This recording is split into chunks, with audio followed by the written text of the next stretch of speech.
Okay, hello, and welcome to my first podcast. Today's theme is Gerda Wegener and Allegorical Depictions. I am interested in the way in which this 20th century notable artist uses the medium of painting in order to depict her trans femme partner, Lili, in both early 20th century Denmark and later in Paris. I want to discuss how I believe that Gerda's artwork is both queer and trans at the same time, and how she utilizes allegory in order to convey this. Her gender ambiguous figures, her own bisexual identity, as far as we know, and the ways in which she uses queer coding and how that perpetuates ideas similar to that of artists like Titian and Caravaggio in the Renaissance and Baroque eras. And I think the way in which she employs these methods is very tactical, and plays a certain homage to these earlier queer coded artists and artworks at the time. Okay, so I want to first start by talking about my own definitions of queer and trans and why I think the two are both similar and different, compare them and contrast them, and why they diverge in certain ways. I think that the term queer implies a rejection of normativity within society. It is an embracement of the overlooked aspects of someone's identity. I think it's a term that maybe Gerda wouldn't have used herself due to its origins in terms of identity being only about 30 years earlier and having a negative connotation. This word is believed to have meant something similar to strange in the late 19th century to describe relationships of homosexual nature. It is talked about in terms of Oscar Wilde and his partner. The reason that I picked this artist is because I think she kind of represents early depictions, early modern, I guess, depictions of queer and trans within her own art. And I think that's super cool in a lot of ways. And I will get into that more later. But I just think that the way she was so open about it at a time where you weren't really allowed to be is interesting. And do I think she was really like blatantly open about it? And not so much, but I think like for those that get it, really got it. And again, I will go into that more later, but I think that we can apply terms like queer and trans to this artist's work now, but I will also get more into that later once I start analyzing the works and all of this will really start making sense. But back to my definitions, I think queerness is something that I believe most people have within them. It's just something that many aren't willing to look for. I think that queer people can be gay, lesbian, bisexual, asexual, and more. I think that queer can be a term used for those who do not want to label themselves as trans or lesbian and prefer to keep things more on an open ended spectrum. Queer can be a blanket term for every identity under the LGBTQIA plus umbrella, or for those who are still discovering themselves or prefer not to have this distinct label. On the other hand, I think that trans could be a bit more specific, in my opinion, for somebody who has realized that they do not fit into their assigned gender at birth according to their genitals or other defining physical characteristics that were given to them from their actual birth date. These people have transitioned from male to female or female to male. These transitions may not necessarily be visible, and I think that is totally okay. It does not make them any less trans or queer. They may even identify as trans mass, trans femme, non binary, or gender queer. These people, again, might even resonate and align themselves with the queer identity as well, as they feel this may be a broader term for them, but it also encompasses their trans identity again as well. And just to make a quick little clarification about what I just said, by early modern, I do not mean like early modern era, like Renaissance, although I will be talking about the era between the 15 and 1700s. But by early modern, I actually mean early modern art and early modern female art in particular, and early modern queer art. Although we'll get into talking about how a lot of this art had queer undertones, especially into the later 21st century. Okay, so I do want to start by discussing the artist Gerda Wegener and giving some context about her life. She was born in 1886 in Hammerlev, Denmark, and died in 1940 in Frederiksberg, Denmark. Her wife was the first trans woman to undergo an unsuccessful gender-affirming surgery, which ultimately led to her untimely death in 1941, with the artist dying 9 years thereafter. Gerda did remarry a man after the death, and they divorced in 1939, a year before her death, and he ended up stealing money from her, which left her penniless at the time of her death. A year later, she trained at the Royal Danish Academy in Copenhagen and married Einar, who later became Lili Elba, which was her trans wife. She was interested in fashion design and normally illustrated high fashion images of white women. These were for magazines, etc. And she also illustrated strictly erotic art, but today I will be talking about her allegorical art, which was during the time that she was married to Lili. Most of this work was made in the era between about 1912, when her and her wife made the move from Denmark to Paris, France. And this is kind of notable because other working artists were there at the same time, like Claude Cahun.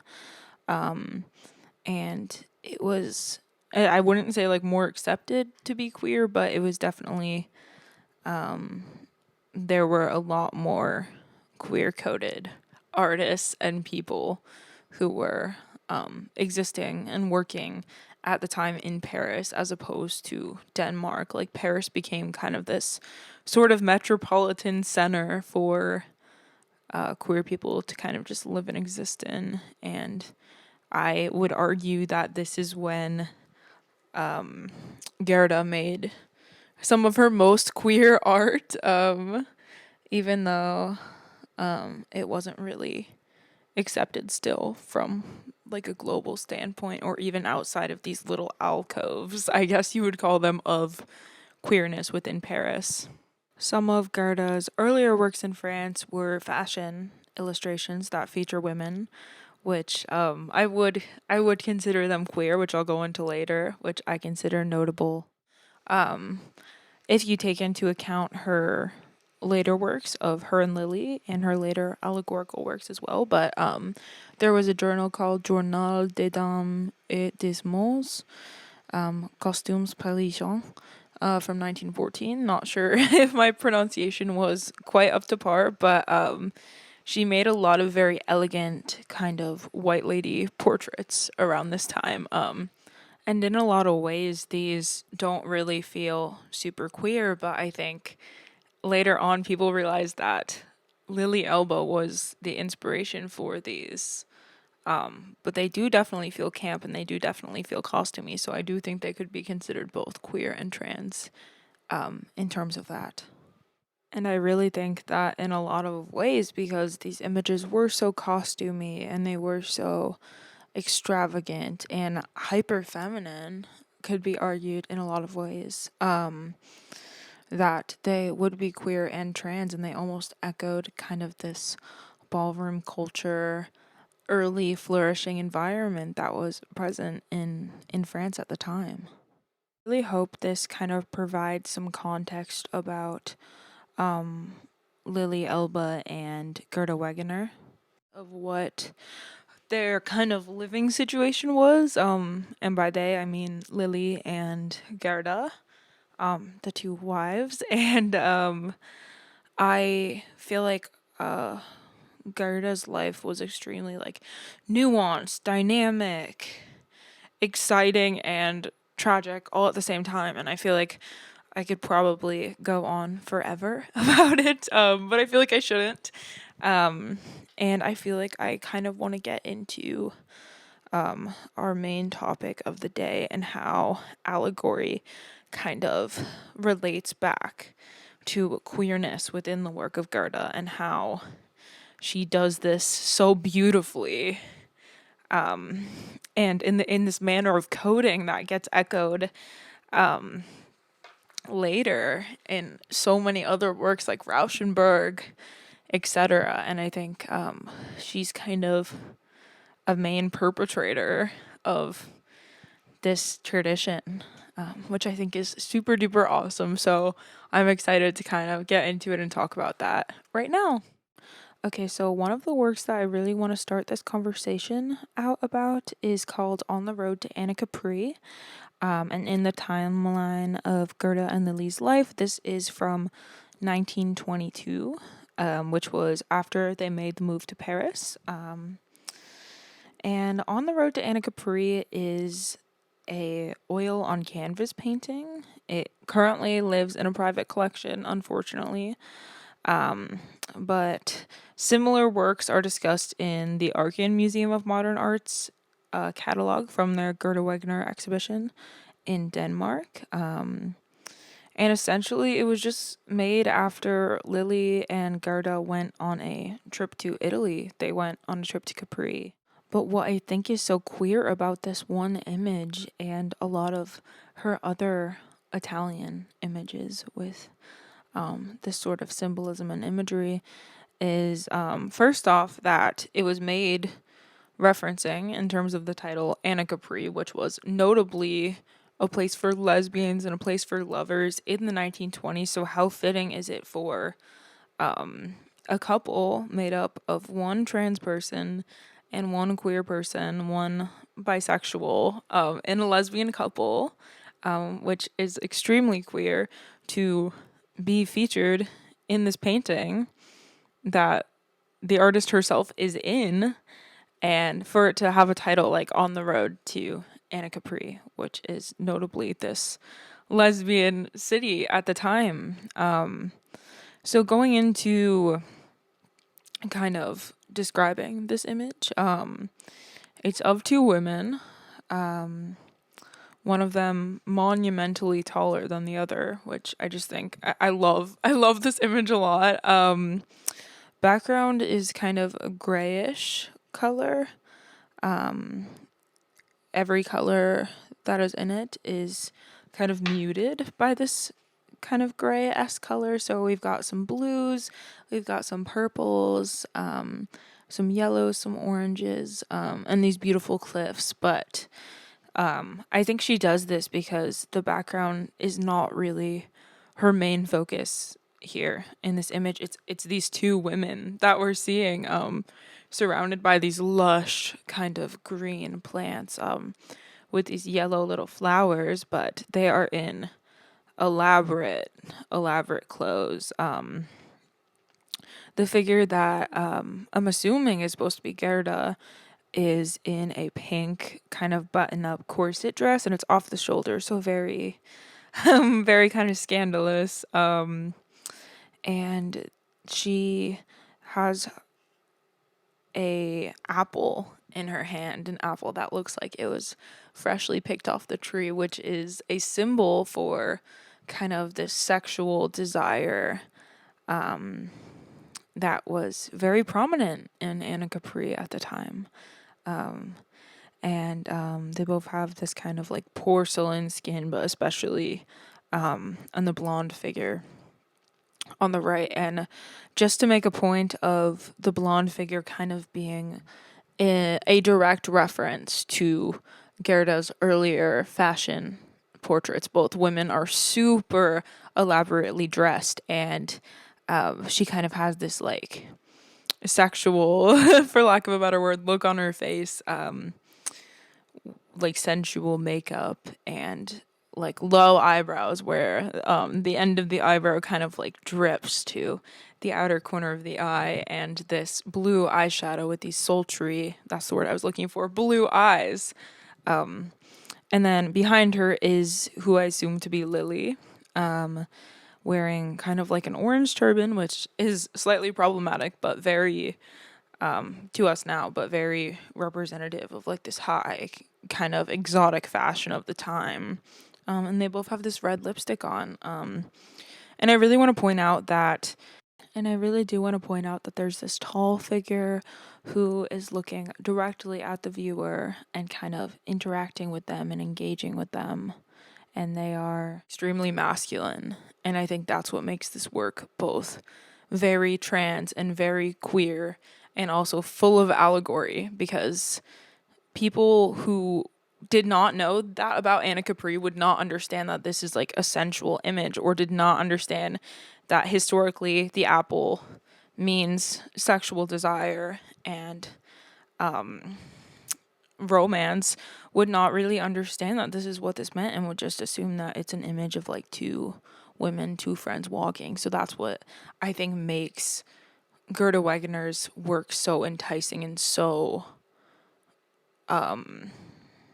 productive in terms of the time period, because this work was like very accessible, and it wasn't a part of these erotic magazines, because it wouldn't be considered erotic just by simply looking at it. I think another good point to make about the Lili Elba figure would be how she kind of has these big eyes and this kind of more masculine nose that we would typically associate with more mass characteristics, and this kind of rounded back that her partner in the image does not have so much of, and these kind of lower breasts that almost seem artificial in a way. And I think that's what makes it so trans, because like unless you knew what kind of resonated with transness and how some people kind of express themselves in a trans way, you wouldn't really know that these were symbols of that. You would kind of just be like, oh, that's two women and their friends. But also, if you look even closer, I think another way in which this image is super duper queer is that both women have matching rings on. And I think what's so interesting about this is that the ring on Gerda's finger is in a typical place that you would normally put a wedding ring, although it's on the opposite hand. And I think you can't really tell what finger it's on Lili's, but it also looks like it's in the same place. So I find that really interesting, and I can't find any sources about this. But I think it's super interesting how, like, maybe this was a way to mark their marriage without getting clocked in any sort of way. Like, maybe this was a way to showcase their love and devotion towards each other without making it seem like they were married to the outside public, when Lili was presenting as a woman to society. And I really want to quickly reference why I think there is this continuation of history and of queer coding within Gerda Wegener's artwork. And I think that just goes back to Caravaggio. And I think it goes back to particularly his Bacchus paintings. And although I would consider these more queer than they are trans, I wouldn't really consider these trans at all. Bacchus is kind of this symbol of wine and festivities and recklessness and sexual desire.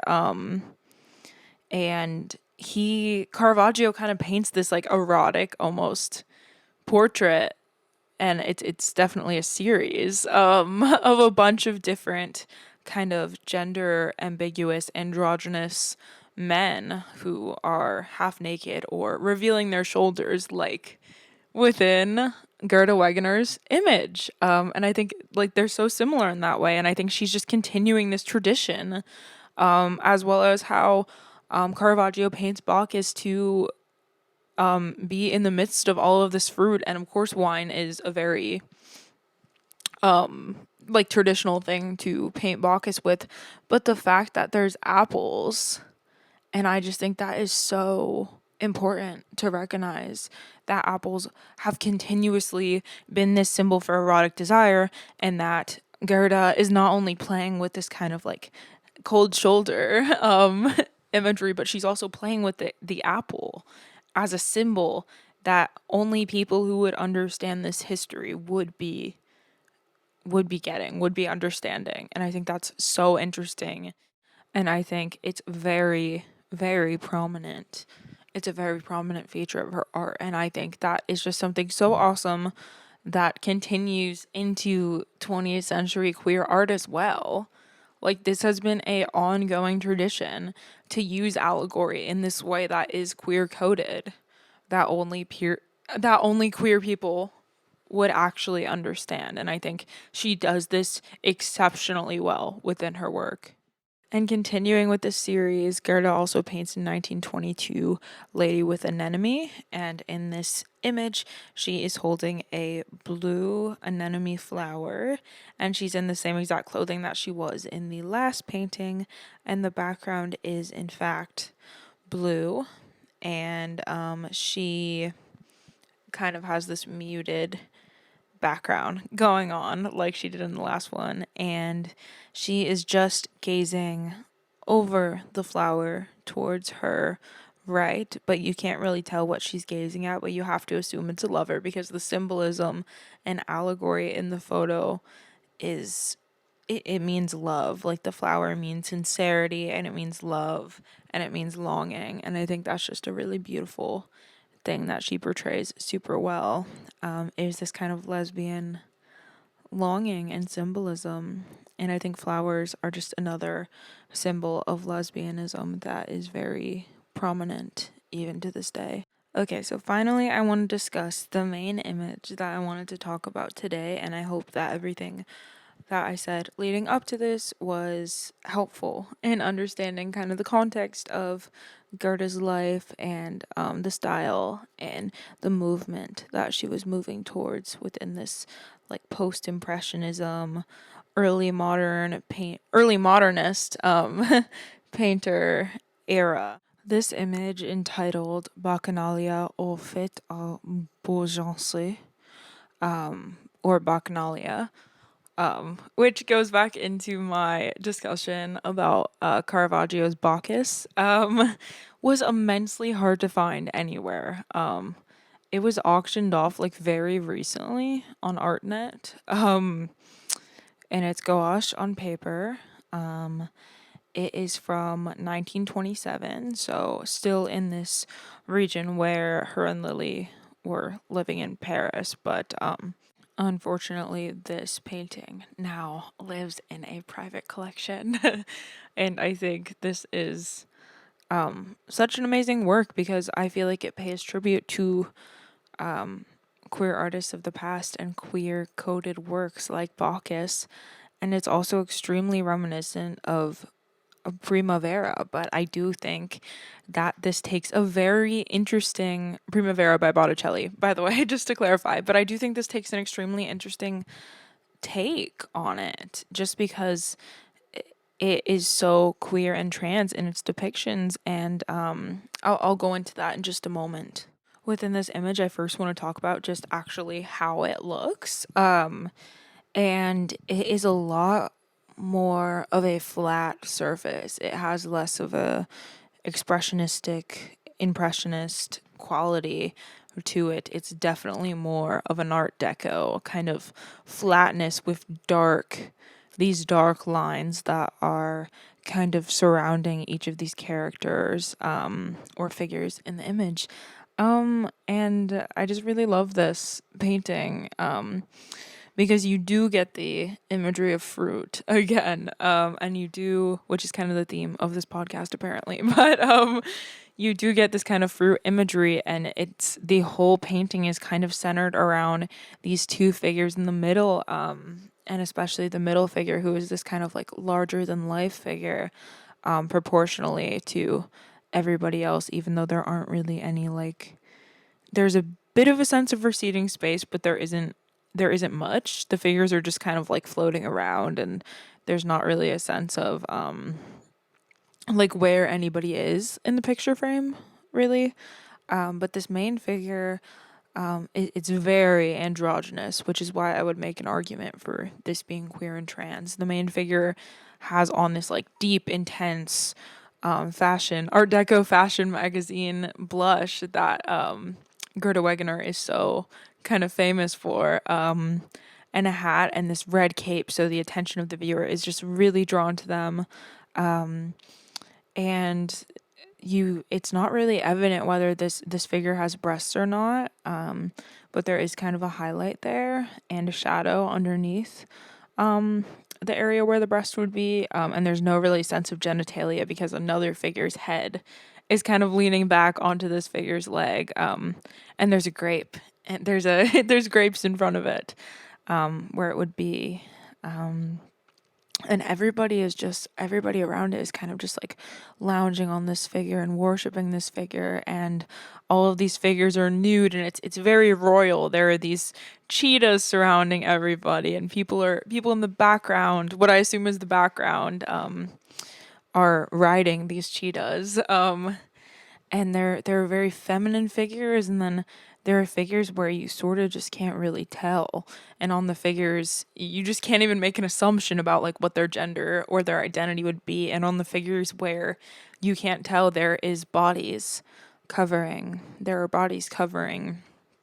where their genitalia would be, and I just think that's a very interesting, and that's a very like purposeful choice that she made there.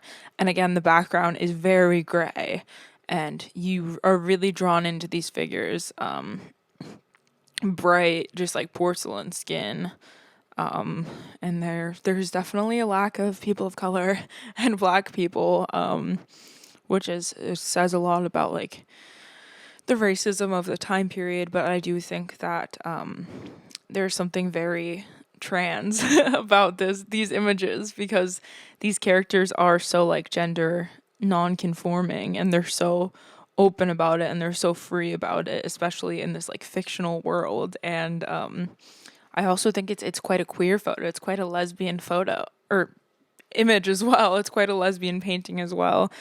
It's very realistic. That's why it kind of feels like a photo to me. But because there is so much highlights and so much shading, but still this sense of flatness in the picture plane. But I think that there's just all of these nude figures kind of lounging on each other, and there is this sense of just like gender queerness and kind of ambiguity that I think is echoed a lot in like lesbian relationships, and how this kind of contrasts the norm of society and like what is expected in these kind of heteronormative relationships, where there's like a masculine person and a feminine person. Like this image completely goes against all the norms of society, and I think that